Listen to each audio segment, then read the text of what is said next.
नमस्कार दोस्तों, एजुकेशन 24 में आपका स्वागत है। दोस्तों आज के इस वीडियो में आपको पॉलिटिकल साइंस के एक बहुत ही इंपॉर्टेंट क्वेश्चन का हेडिंग बना करके दिखाऊंगा और बताऊंगा कि हेडिंग कैसे बनाया जाता है। तो आप इस वीडियो को पूरा अंत तक जरूर देखिएगा, क्योंकि इस वीडियो से आपको बहुत कुछ सीखने को मिलेगा जो कि बी एग्जाम में काम करेगा। तो आइए देर न करते हुए वीडियो को शुरू करते हैं और प्रश्न का हेडिंग बना करके सीखते हैं। दोस्तों बी एग्जाम में किसी भी क्वेश्चन का हेडिंग बनाने के लिए आपको क्या करना है कि सबसे पहले क्वेश्चन को पढ़ना है और पढ़ करके समझने की कोशिश करना है कि क्वेश्चन के अंदर क्या पूछा जा रहा है। क्योंकि जब तक आप क्वेश्चन को पढ़ेंगे नहीं, समझेंगे नहीं, तब तक न तो आप उस क्वेश्चन का हेडिंग बना पाएंगे और नहीं आप उस क्वेश्चन के आंसर लिख पाएंगे। तो सबसे पहले क्वेश्चन को पढ़ना है और पढ़ करके समझना है। उसके बाद दूसरे स्टेप में क्या करना है कि क्वेश्चन के अंदर देखना है कि कौन कौन से पॉइंट दिया हुआ है जिसका इस्तेमाल करके आप हेडिंग बनाएंगे। जैसे दोस्तों यहाँ पे आपका पॉलिटिकल साइंस का क्वेश्चन दिया हुआ है। अगर आपको इस क्वेश्चन का हेडिंग बनाना होगा या फिर अगर आपको इस क्वेश्चन का आंसर लिखना होगा, तब आप क्या करेंगे, सबसे पहले क्वेश्चन को पढ़ेंगे, पढ़ करके समझेंगे। उसके बाद दूसरे स्टेप में क्वेश्चन के अंदर पॉइंट को देखेंगे और तीसरे स्टेप में पॉइंट को लेकर के हेडिंग बनाएंगे। तो आइए दोस्तों बिना किसी देरी के हम लोग शुरू करते हैं और प्रश्न का हेडिंग बना करके देखते हैं। यहाँ पे दोस्तों आपका क्वेश्चन दिया हुआ है,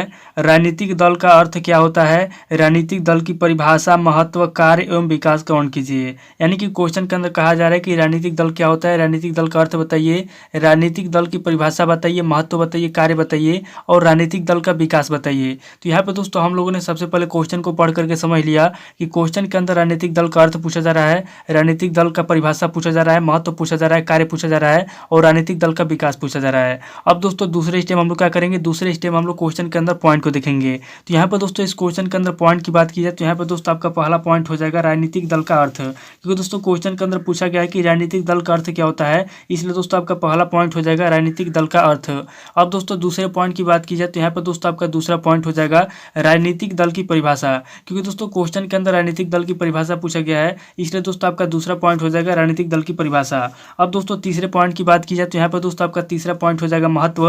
क्योंकि दोस्तों क्वेश्चन के अंदर राजनीतिक दल का महत्व पूछा गया है, इसलिए दोस्तों आपका तीसरा पॉइंट हो जाएगा महत्व। अब दोस्तों चौथे पॉइंट की बात की जाए तो यहाँ पर दोस्तों आपका चौथा पॉइंट हो जाएगा कार्य। क्योंकि दोस्तों क्वेश्चन के अंदर राजनीतिक दल का कार्य पूछा गया है, इसलिए दोस्तों आपका चौथा पॉइंट हो जाएगा कार्य।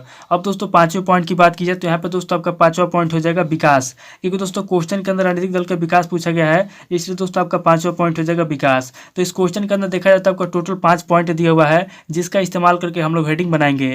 तो यहाँ पर दोस्तों हम लोगों ने सबसे पहले क्वेश्चन को पढ़ करके समझ लिया। उसके बाद दूसरे स्टेप में हम लोगों ने क्वेश्चन के अंदर पॉइंट को भी देख लिया। अब दोस्तों तीसरे स्टेप में हम लोग क्या करेंगे, तीसरे स्टेप में हम लोग पॉइंट को लेकर के हेडिंग बनाएंगे। यहाँ पे दोस्तों इस क्वेश्चन का पहला हेडिंग हम लोग क्या लिखेंगे, तो यहाँ पे दोस्तों क्वेश्चन के अंदर कह रहा है कि राजनीतिक दल की परिभाषा बताइए, इसलिए दोस्तों हम लोग क्या करेंगे, सबसे पहले हम लोग इस क्वेश्चन का परिभाषा लिखेंगे। तो यहाँ पे दोस्तों हम लोग क्या करेंगे, यहाँ पे दोस्तों हम लोग पॉइंट नंबर 1 देंगे और यहाँ पे दोस्तों पॉइंट नंबर 1 देके इसका पहला हेडिंग लिखेंगे राजनीतिक दल का परिभाषा।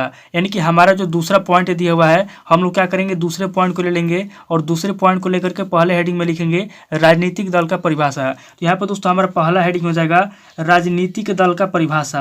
यानी कि जो राजनीतिक दल होता है, सबसे पहले हम लोग राजनीतिक दल का परिभाषा लिखेंगे। तो यहाँ पे दोस्तों हमारा पहला हेडिंग हो गया राजनीतिक दल का परिभाषा। अब दोस्तों पहला हेडिंग लिखने के बाद आपको क्या करना है, यहाँ पे दोस्तों पहले हेडिंग के अंदर आपको कम से कम 5 से 6 लाइन या फिर आपको जितना भी याद है, यहाँ पे दोस्तों परिभाषा के अंदर आपको आंसर में लिख देना है। और यहाँ पर दोस्तों जब लिख लेंगे उसके बाद क्या करना है, यहाँ पे दोस्तों आपको दूसरा पॉइंट देना है और यहाँ पे दोस्तों दूसरा पॉइंट देके आपको क्या करना है, यहाँ पे दोस्तों दूसरा पॉइंट देके आपको दूसरा हेडिंग लिखना है राजनीतिक दल का अर्थ।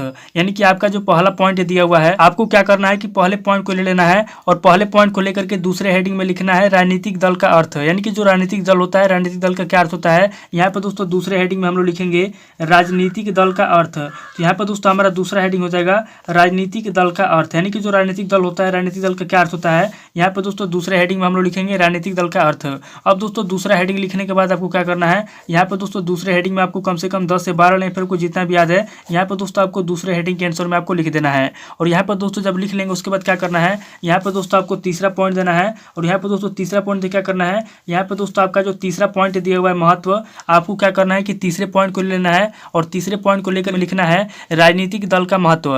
यानी कि जो राजनीतिक दल होता है उसका क्या महत्व होता है, यहाँ पे दोस्तों आपको तीसरे हेडिंग में लिखना है राजनीतिक दल का महत्व। यानी कि जो राजनीतिक दल होता है उसका क्या महत्व होता है, यहाँ पे दोस्तों आपको तीसरे हेडिंग में लिखना है राजनीतिक दल का महत्व। अब दोस्तों तीसरा हेडिंग लिखने के बाद आपको क्या करना है, यहाँ पे दोस्तों तीसरे हेडिंग के अंदर आपको कम से कम 10 से 12 लाइन फिर आपको जितना भी याद है, यहाँ पे दोस्तों तीसरे हेडिंग के आंसर में आपको लिख देना है। और यहाँ पर दोस्तों जब लिख लेंगे उसके बाद क्या करना है, यहाँ पर दोस्तों आपको चौथा पॉइंट देना है और यहाँ पर दोस्तों चौथा पॉइंट देकर क्या करना है, यहाँ पर दोस्तों आपका जो चौथा पॉइंट दिया हुआ है कार्य, आपको क्या करना है कि चौथे पॉइंट को लेना है और चौथे पॉइंट को लेकर के चौथे हेडिंग में लिखना है राजनीतिक दल का कार्य। यानी कि जो राजनीतिक दल होता है उसका क्या कार्य होता है, यहाँ पर दोस्तों आपको चौथे हेडिंग में लिखना है राजनीतिक दल का कार्य। तो यहाँ पर दोस्तों हमारा चौथा हेडिंग हो जाएगा राजनीतिक दल का कार्य, यानी कि जो राजनीतिक दल होता है उसका क्या कार्य होता है। यहाँ पर दोस्तों चौथा हेडिंग में हम लोग लिखेंगे राजनीतिक दल का कार्य। अब दोस्तों चौथा हेडिंग लिखने के बाद आपको क्या करना है, यहाँ पर दोस्तों चौथे हेडिंग के अंदर आपको कम से कम 10 से 12 लाइन या फिर आपको जितना भी याद है यहाँ पर दोस्तों चौथे हेडिंग के आंसर में आपको लिख देना है। और यहाँ पर दोस्तों जब लिख लेंगे उसके बाद क्या करना है, यहाँ पर दोस्तों आपको राजनीतिक दल का कार्य लिखना है। तो यहाँ पर दोस्तों हम लोग क्या करेंगे, यहाँ पर दोस्तों हम लोग पॉइंट नंबर 1 देंगे और यहाँ पर दोस्तों पॉइंट नंबर 1 देकर हम लोग राजनीतिक दल का पहला कार्य लिखेंगे सरकार का संगठन करना, यानी कि जो राजनीतिक दल होता है उसका कार्य यही होता है सरकार का संगठन करना। तो यहाँ पर दोस्तों हम लोग सबसे पहले लिखेंगे सरकार का संगठन करना। तो यहाँ पर दोस्तों हमारा पहला पॉइंट हो जाएगा सरकार का संगठन करना। यहाँ पर दोस्तों हम लोग लिखेंगे सरकार का संगठन करना, यानी कि जो राजनीतिक दल होता है उसका कार्य यही होता है सरकार का संगठन करना। अब दोस्तों पहला पॉइंट लिखने के बाद आपको क्या करना है, यहाँ पर दोस्तों पहले पॉइंट के अंदर आपको कम से कम 5 से 6 लाइन फिर आपको जितना भी याद है यहाँ पर दोस्तों पहले पॉइंट के आंसर में आपको लिख देना है। और यहाँ पर दोस्तों आप लिख लेंगे उसके बाद क्या करना है, यहाँ पर दोस्तों आपको दूसरा पॉइंट देना है। और यहाँ पर दोस्तों दूसरा पॉइंट ये देखिए आपको राजनीतिक दल का दूसरा कार्य लिखना है चुनाव लड़ना तथा सत्ता की प्राप्ति करना, यानी कि जो राजनीतिक दल होता है उसका दूसरा कार्य होता है चुनाव लड़ना और सत्ता की प्राप्ति करना। तो यहाँ पर दोस्तों दूसरे पॉइंट के अंदर हम लिखेंगे चुनाव लड़ना, यहाँ पर दोस्तों हम लिखेंगे चुनाव लड़ना तथा सत्ता की प्राप्ति करना, यानी कि चुनाव लड़ना और सरकार बनाना। तो यहाँ पर दोस्तों हम दूसरा कार्य लिखेंगे चुनाव लड़ना तथा सत्ता की प्राप्ति करना। यहाँ पर दोस्तों दूसरा पॉइंट लिखने के बाद क्या करना है, यहाँ पर दोस्तों दूसरे पॉइंट के अंदर आपको कम से कम 5 से 6 लाइन फिर आपको जितना भी याद है यहाँ पर दोस्तों दूसरे पॉइंट के आंसर में आपको लिख देना है। और यहाँ पर दोस्तों दूसरा पॉइंट लिखने के बाद क्या करना है,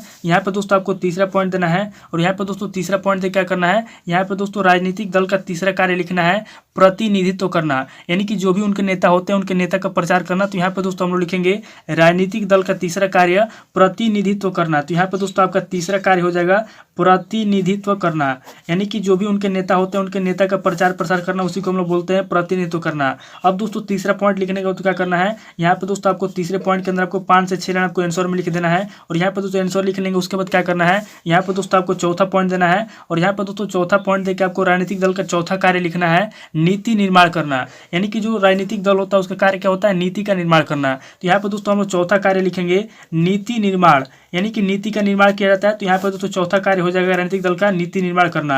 अब दोस्तों चौथे पॉइंट के अंदर आपको क्या करना है, यहाँ पर दोस्तों आपको कम से कम 5 से 6 लाइन या फिर आपको जितना भी याद है यहाँ पर दोस्तों आंसर के अंदर आपको लिख देना है। और यहाँ पर दोस्तों आप लिख लेंगे उसके बाद क्या करना है, आपका जो राजनीतिक दल है उसका कार्य कंप्लीट हो जाएगा। अगर आपको कोई पॉइंट याद आएगा कार्य के अंदर तो आप लिखेंगे, नहीं याद है क्या करना है, यहाँ पर दोस्तों आपको 5वां पॉइंट देना है। और 5वां पॉइंट क्या करना है, यहाँ पर दोस्तों आपका जो 5वां पॉइंट दिया हुआ है विकास, आपको क्या करना है कि 5वें पॉइंट विकास को लेना है। और विकास को लेकर के 5वें हेडिंग में आपको लिखना है, यहाँ पर दोस्तों आपको लिखना है राजनीतिक दल का विकास, यानी कि राजनीतिक दल का विकास कैसे होता है, यहाँ पर दोस्तों आपको लिखना है राजनीतिक दल का विकास, यानी कि जो राजनीतिक दल है उसका विकास कैसे होता है। यहाँ पर दोस्तों आपको 5वें हेडिंग के अंदर लिखना है राजनीतिक दल का विकास। अब दोस्तों 5वां हेडिंग लिखने के बाद आपको क्या करना है, यहाँ पर दोस्तों आपको कम से कम 10 से 12 लाइन फिर कुछ जितना भी याद है यहाँ पर दोस्तों आपको 5वें हेडिंग के अंदर लिख देना है।